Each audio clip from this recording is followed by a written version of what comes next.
شکر کی برکتیں۔ پہلے اسے سنیے۔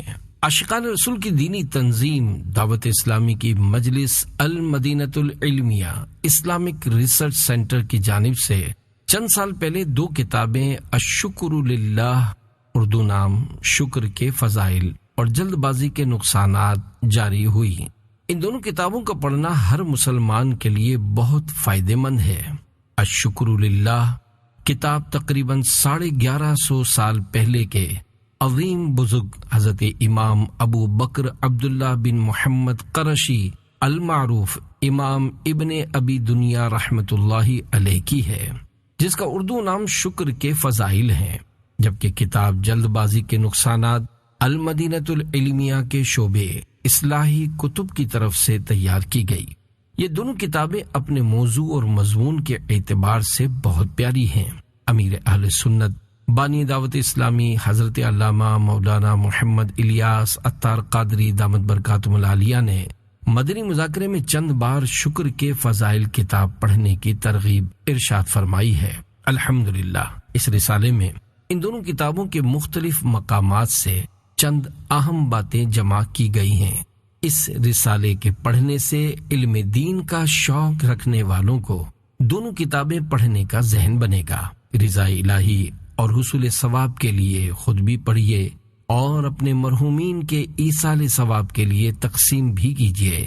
اللہ پاک ان کتابوں پر کام کرنے والوں کے علم و عمل میں خوب برکتیں عطا فرمائے اور ہمیں ان کتابوں کے فیضان سے مالا مال فرمائے۔ آمین بجاہ خاتم النبیین صلی اللہ علیہ وآلہ وسلم۔ الحمدللہ رب العالمین والصلاة والسلام علی خاتم النبیین، اما بعد فاعوذ باللہ من الشیطان الرجیم، بسم اللہ الرحمن الرحیم۔ شکر کی برکتیں۔ دعائے عطار۔ یا رب کریم، جو کوئی 16 صفحات کا رسالہ شکر کی برکتیں پڑھ یا سن لے، اسے ہر حال میں صبر و شکر کرنے والا بنا اور اسے ماں باپ اور خاندان سمیت بے حساب بخش دے۔ آمین بجاہ خاتم النبیین صلی اللہ علیہ وآلہ وسلم۔ درود شریف کی فضیلت۔ فرمانے آخری نبی صلی اللہ علیہ وآلہ وسلم، اللہم صلی علی محمد وانزلہ المقعد المقرب عندک یوم القیامہ۔ جو شخص یوں درود پاک پڑھے اس کے لیے میری شفاعت واجب ہو جاتی ہے۔ صلو علی الحبیب صلی اللہ علی محمد۔ شکر کے فضائل کتاب سے چند اہم باتیں۔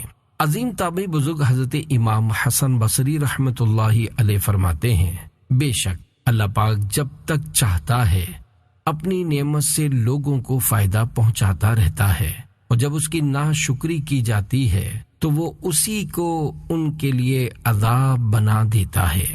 مسلمانوں کے چوتھے خلیفہ حضرت مولا علی رضی اللہ عنہ نے اہل ہمدان میں سے ایک شخص سے ارشاد فرمایا، بے شک نعمت کا تعلق شکر کے ساتھ ہے اور شکر کا تعلق نعمتوں کی زیادتی کے ساتھ ہے۔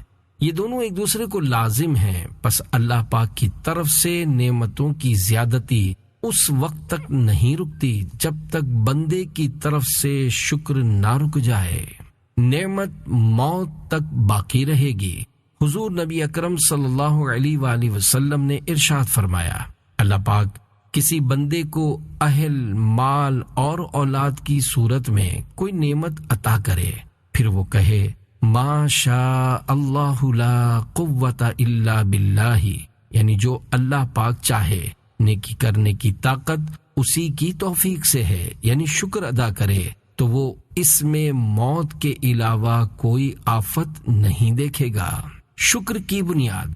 شکر کی اصل یہ ہے کہ آدمی نعمت کا تصور اور اس کا اظہار کرے، اور حقیقت شکر یہ ہے کہ منعم یعنی نعمت دینے والے کی نعمت کا اس کی تعظیم کے ساتھ اعتراف کرے اور نفس کو اس کا خوگر بنائے۔ یہاں ایک باریکی ہے، وہ یہ کہ بندہ جب اللہ پاک کی نعمتوں اور اس کے طرح طرح کے فضل و کرم و احسان کا مطالعہ کرتا ہے تو اس کے شکر میں مشغول ہوتا ہے، اس سے نعمتیں زیادہ ہوتی ہیں اور بندے کے دل میں اللہ پاک کی محبت بڑھتی چلی جاتی ہے۔ یہ مقام بہت برتر ہے، اور اس سے اعلیٰ مقام یہ ہے کہ منعم کی محبت یہاں تک غالب ہو کہ قلب کو نعمتوں کی طرف التفات یعنی توجہ باقی نہ رہے۔ یہ مقام صدیقوں کا ہے۔ اللہ پاک اپنے فضل سے ہمیں شکر کی توفیق عطا فرمائے۔ نعمت پر نعمت۔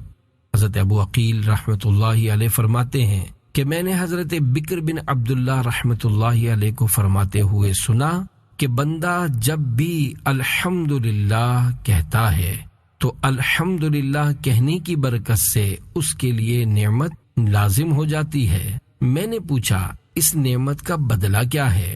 ارشاد فرمایا اس کا بدلہ بھی بندے کا الحمدللہ کہنا ہے، پس یہ کہتے ہی اس کے پاس ایک اور نعمت آ جائے گی، کیونکہ اللہ پاک کی نعمتیں ختم نہیں ہوتی۔ نعمتوں کی یاد سے محبت الہی میں اضافہ۔ حضرت ابو سلیمان واسطی رحمۃ اللہ علیہ فرماتے ہیں اللہ پاک کی نعمتوں کو یاد کرنے سے دل میں اس کی محبت پیدا ہوتی ہے۔ بارگاہ رب العزت میں حاضری۔ حضرت عبداللہ بن سلام رضی اللہ عنہ فرماتے ہیں بے شک اللہ پاک قیامت کے دن اپنے بندے کو اپنی بارگاہ میں حاضر کر کے اسے اپنی نعمتیں شمار کرائے گا۔ اتنا بیان کرنے کے بعد حضرت عبداللہ بن سلام رضی اللہ عنہ بہت روئے، پھر فرمایا میں امید کرتا ہوں کہ اللہ پاک بندے کو اپنی بارگاہ میں حاضر فرمانے کے بعد عذاب نہیں دے گا۔ خوف کی بات۔ اللہ پاک کے پیارے نبی صلی اللہ علیہ وآلہ وسلم نے ارشاد فرمایا جب تم دیکھو کہ اللہ پاک بندے کو اس کی نافرمانی کے باوجود اس کی خواہشات کے مطابق عطا کر رہا ہے تو یہ اس کی طرف سے اس کو ڈھیل ہے۔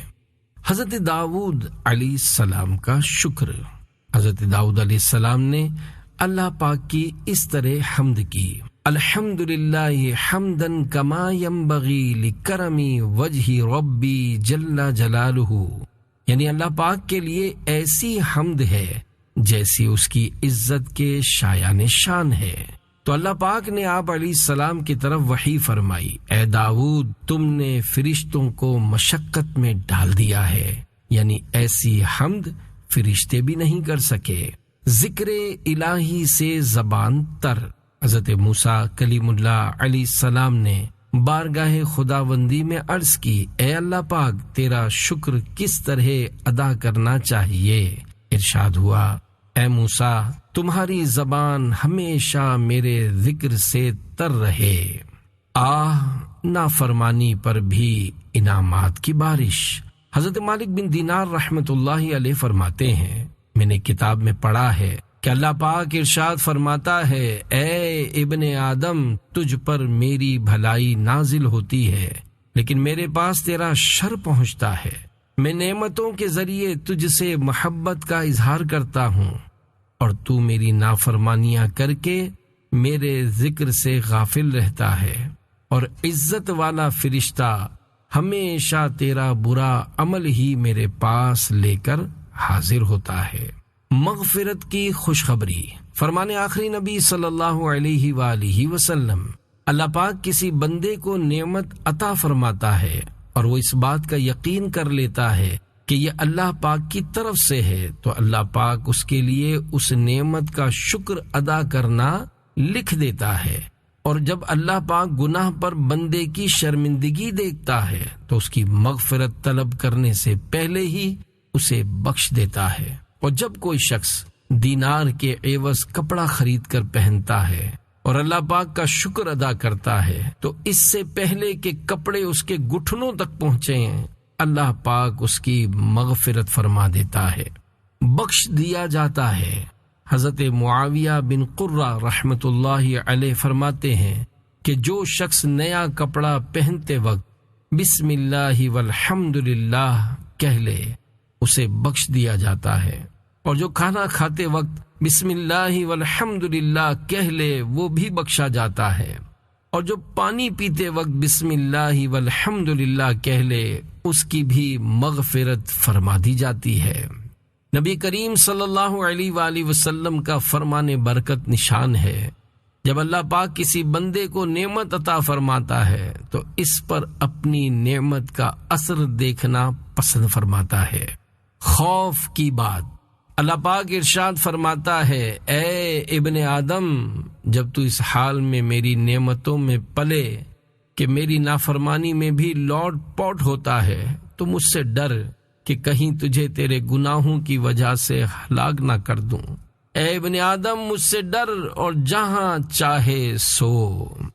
شکر ادا کرنے والا قلی۔ واقعہ حضرت بکر بن عبداللہ رحمۃ اللہ علیہ بیان کرتے ہیں کہ میں ایک قلی یعنی بوجھ اٹھانے والے سے ملا جو وزن اٹھائے ہوئے الحمدللہ اور استغفر اللہ کہے جا رہا تھا۔ میں اس کے فارغ ہونے کا انتظار کرنے لگا۔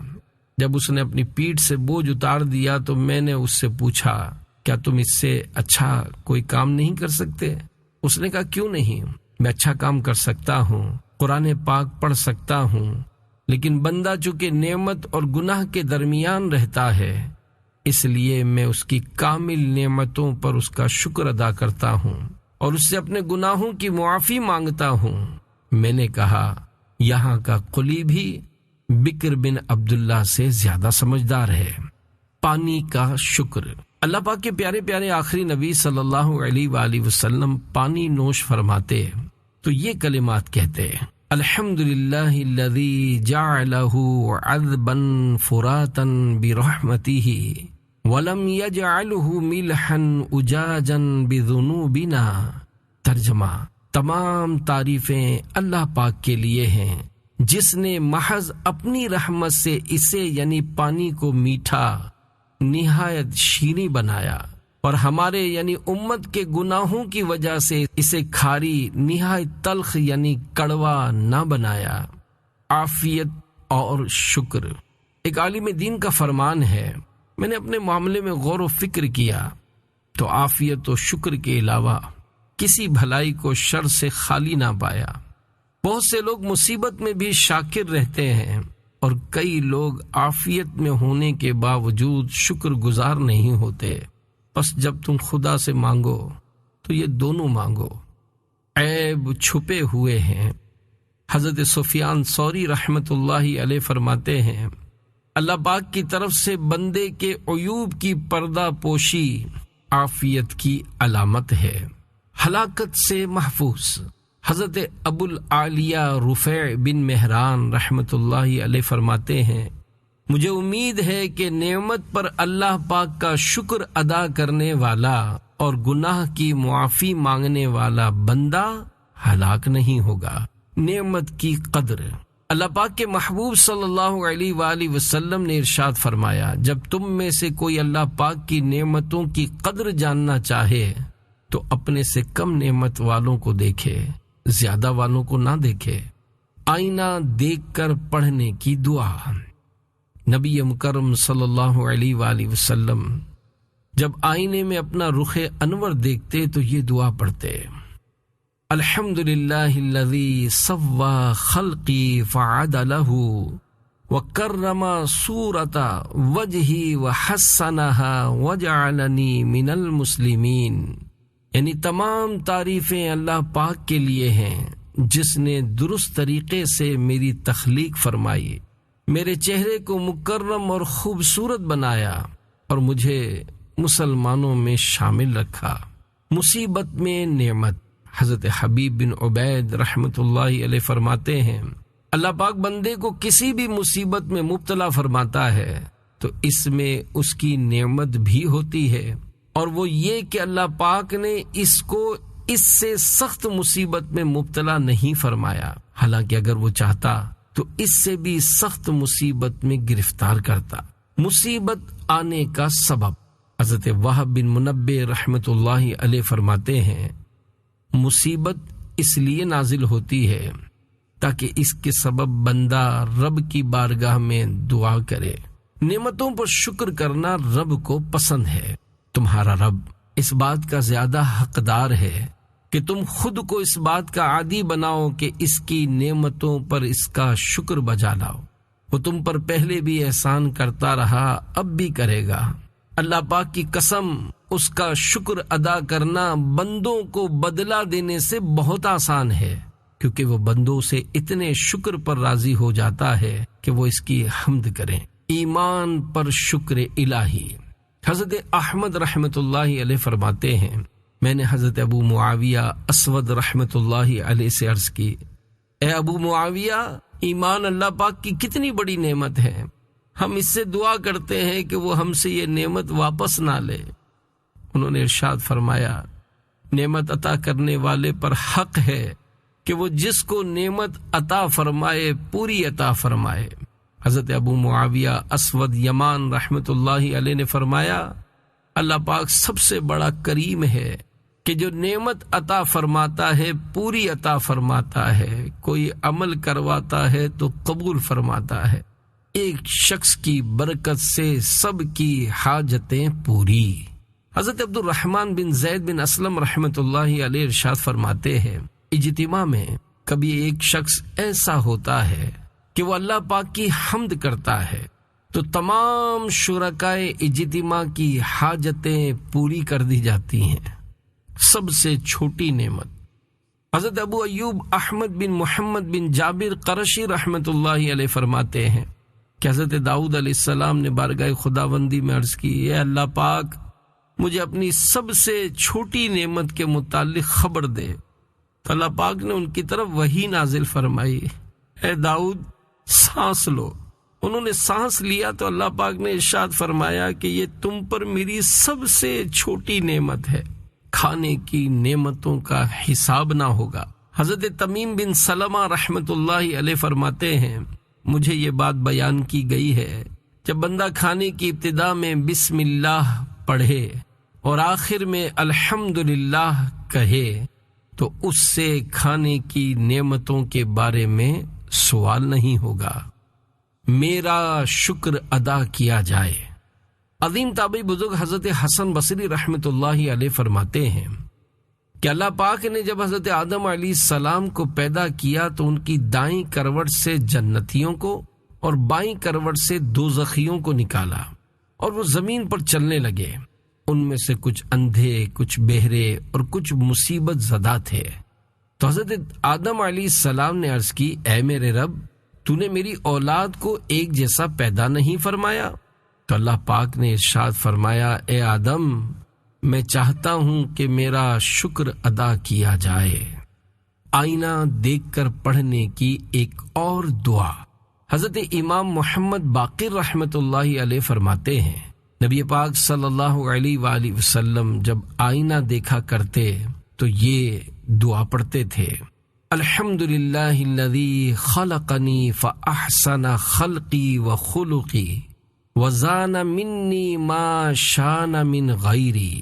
ترجمہ، تمام تعریفیں اللہ پاک کے لیے ہیں جس نے مجھے پیدا کیا، میری صورت اور میرے اخلاق کو بہترین بنایا اور مجھے زینت سے نوازا جبکہ دوسروں کو عیب سے۔ جہنمیوں پر بھی احسان۔ حضرت عبداللہ بن قاسم رحمت اللہ علیہ فرماتے ہیں کہ بے شک جہنمیوں پر بھی اللہ پاک کا احسان ہے، اور وہ اس طرح کہ اگر اللہ پاک چاہتا تو انہیں اس سے بھی سخت عذاب میں مبتلا فرماتا۔ پانی پینے والے پر شکر کرنا لازم ہے۔ تمام مسلمانوں کی پیاری امی جان حضرت بی بی عائشہ صدیقہ رضی اللہ عنہا فرماتی ہیں کہ جو بندہ خالص یعنی ٹھنڈا اور میٹھا پانی پیے اور وہ بغیر تکلیف کے جسم میں داخل ہو اور بغیر تکلیف کے باہر بھی نکل آئے تو اس پر شکر لازم ہے۔ ایک عقل مند کا خط۔ حضرت علی بن عبد الرحمن رحمۃ اللہ علیہ بیان کرتے ہیں کہ ایک عقل مند شخص نے اپنے بھائی کے نام مکتوب یعنی خط لکھا، جس کا مضمون یہ ہے، اے میرے بھائی، ہم اللہ پاک کی اس قدر نعمتوں کے ساتھ صبح کرتے ہیں کہ انہیں شمار نہیں کر سکتے، حالانکہ ہماری نافرمانیاں بہت زیادہ ہیں۔ ہم نہیں جانتے کہ کس بات پر اللہ پاک کا شکر ادا کریں، مسلسل ملنے والی نعمتوں پر یا اس بات پر کہ اس نے ہماری برائیاں چھپا رکھی ہیں۔ جلد بازی کی تعریف۔ سوچے سمجھے بغیر کوئی کام کرنا جلد بازی کہلاتا ہے۔ اسے عجلت بھی کہتے ہیں۔ اگر انسان اپنے کاموں کو سوچ بچار اور غور و فکر کے بعد شروع کرے تو اسے توقف یعنی ٹھہراؤ کہتے ہیں، اور کام کو ٹھہر ٹھہر کر آرام سے کرنا تاکہ کام بہتر طریقے سے انجام کو پہنچے، اسے تحمل و بردباری اناتن کہتے ہیں۔ بیج کا پودا، پودے کو درخت اور درخت کو پھلدار بننے میں تھوڑا وقت تو لگتا ہے۔ اچھائی کو برائی اور برائی کو اچھائی سمجھنا۔ جب تک کسی کام میں بصیرت یعنی آگاہی حاصل نہ ہو تو اس میں جلد بازی نہیں کرنی چاہیے، کیونکہ جلد بازی میں انسان اچھائی کو برائی اور برائی کو اچھائی سمجھتا ہے۔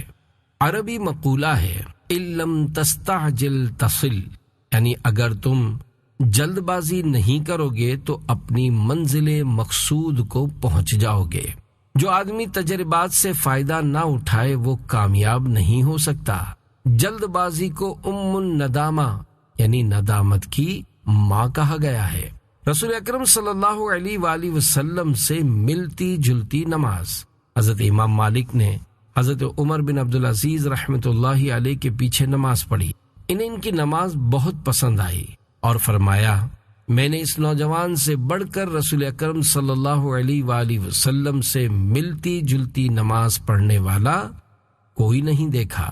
بلا شبہ اتنی تجوید جس سے تصحیح حروف ہو، یعنی قواعد تجوید کے مطابق حروف کو درست مخارج سے ادا کر سکے اور غلط خوانی یعنی غلط پڑھنے سے بچے، فرض عین ہے۔ تراویح میں امام کو قرات میں پریشان کرنا، اپنا حفظ جتانے کے لیے ذرا ذرا شبے پر روکنا ریا ہے۔ امام کو پریشان کرنے کے لیے بار بار لقمہ دینا حقیقتاً فعل یہود اور لا تسمعوا لہذا القرآن والغوا فیہ کے حکم میں داخل۔ وظائف کے اثر کرنے میں شرائط۔ نمبر 1، حسن اعتقاد یعنی پکا یقین۔ نمبر 2، صبر و تحمل۔ نمبر 3، باجماعت نماز کی پابندی۔ عظیم صحابیہ حضرت اسماء بنت ابو بکر صدیق رضی اللہ عنہما فرماتی ہیں، نکاح کرنا عورت کو کنیز بنانا ہے، لہذا غور کر لینا چاہیے کہ وہ اپنی بیٹی کو کہاں بیاہ رہا ہے۔ طویل کوشش کے باوجود کسی شعبے میں کامیابی نہ ملے تو سمجھدار اسلامی بھائی سے مشورہ کر کے شعبہ تبدیل کر لیں۔ لذت کی وجہ سے گناہ نہ کرو، لذت کی وجہ سے گناہ نہ کرو، لذت ختم ہو جائے گی، گناہ باقی رہ جائے گا۔ اور مشقت کی وجہ سے نیکی نہ چھوڑو، مشقت ختم ہو جائے گی، نیکی باقی رہے گی۔ جاہل کی صفات، کثرت الالتفات و سرعت الجواب، یعنی بہت زیادہ ادھر ادھر دیکھنے اور جواب دینے میں جلدی کرنے والا۔ اعتماد کی فضا کا خاتمہ، کسی مذہبی تحریک سے وابستہ افراد میں بدگمانی آ جائے تو نگران و ماتحت کے درمیان اعتماد کی فضا ختم ہو جاتی ہے۔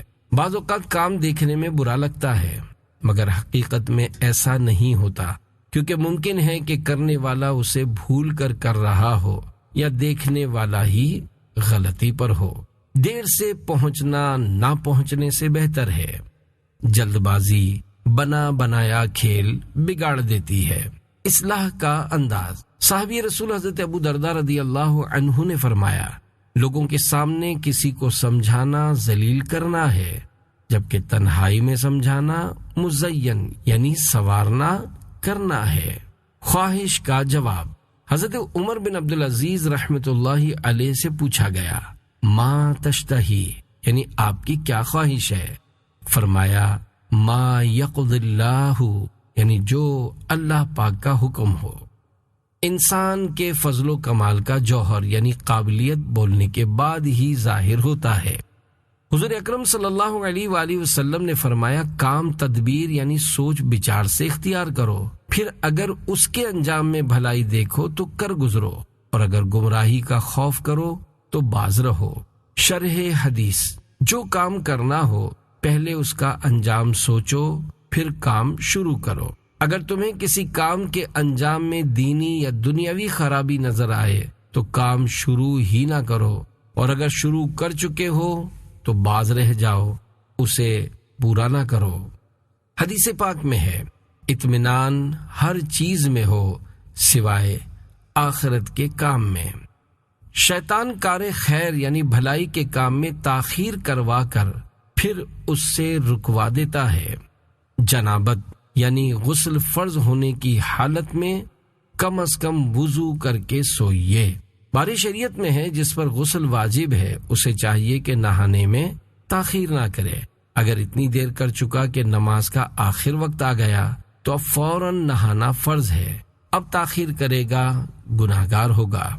حدیث پاک ہے جس گھر میں جنبی یعنی بے غسلہ ہو وہاں رحمت کے فرشتے نہیں آتے۔